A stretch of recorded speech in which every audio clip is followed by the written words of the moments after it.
This ordinary-looking house in Detroit hides something far from ordinary. At 5508 Martin Street stands a modest gray frame home, quiet, unassuming, and deeply haunted. From the outside, it looks like any other family home. But what happened behind these walls has terrified every person who dared sleep in its back bedroom. The Addams family moved into the home in the early 1960s. It was the perfect place to raise their kids, or so they thought.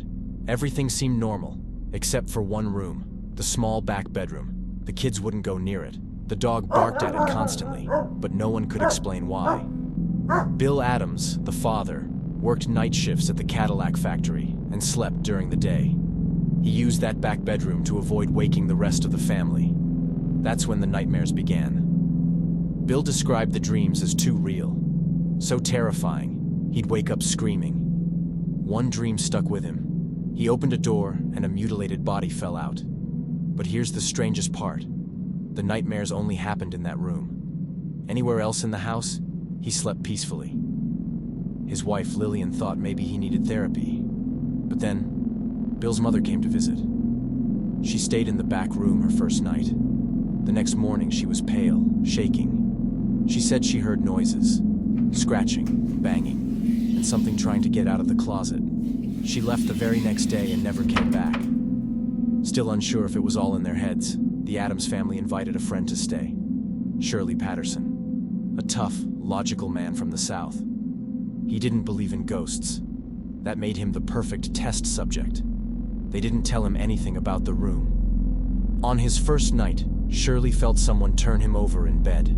When he opened his eyes, there she was. A woman, pale, dressed in a short fur coat and a blue dress, just standing there. He screamed and lunged at her, but before he could reach her, she vanished, and every light in the house went out.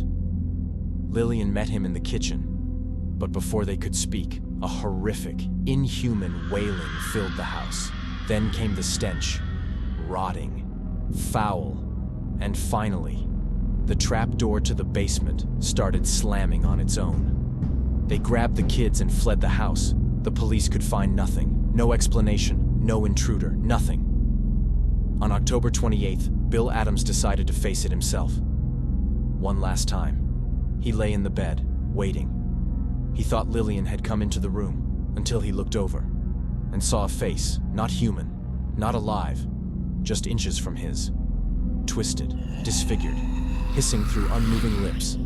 The same stench filled the room. Bill ran, screaming, tearing at his own hair in sheer panic. That night, the Addams family grabbed their children and fled to Lillian's parents' house. They never spent another night there. Later, Lillian's brother and sister visited the house, hoping to debunk the story. Leo laid down in the room. Moments later, he came running out, pale, silent, refusing to say what he saw. The landlord refused to let paranormal investigators inside. But here's the part that gives me chills. Years later, someone bought the house, and no one knows what happened to them.